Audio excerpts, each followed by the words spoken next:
ঘন অরণ্যের মাঝখানে এক বিশাল গুহায় বাস করত এক শক্তিশালী সিংহ।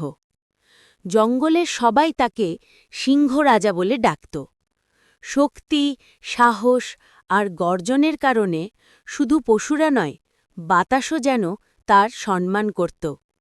কিন্তু এই সিংহ কেবল শক্তিতে নয়, বুদ্ধিতেও ছিল অনন্য। প্রতিদিন সকালে সিংহ গর্জে উঠত, আর সেই শব্দ শুনে সব পশু জানত আজও জঙ্গলে শান্তি থাকবে।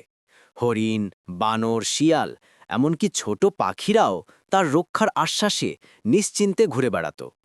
কেউ অন্যকে কষ্ট দিত না, কারণ সবার মনে ভয় ও সম্মান। কিন্তু একদিন এক চালাক শিয়াল ভাবল, কেন সিংহই সবসময় নেতা হবে?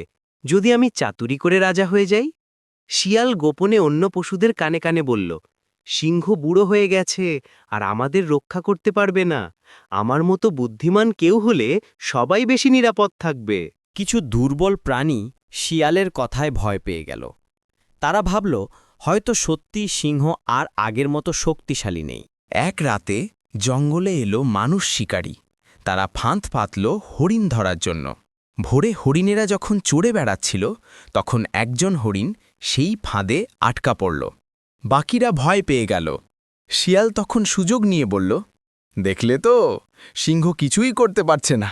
আমার বুদ্ধি দিয়ে যদি চেষ্টা করি, তাহলে হয়তো মুক্ত। শিয়াল বারবার চেষ্টা করল, কিন্তু ফাঁদ আরও শক্ত হল। হরিণ ব্যথায় কাঁদতে লাগল। তখনই দূরে গর্জন শোনা গেল। সিংহ রাজা দৌড়ে এলো।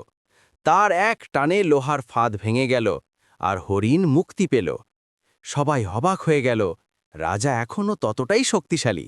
সিংহ শান্ত স্বরে বলল, বুদ্ধি অবশ্যই দরকার, কিন্তু শক্তি ছাড়া বুদ্ধির ব্যবহার অসম্পূর্ণ।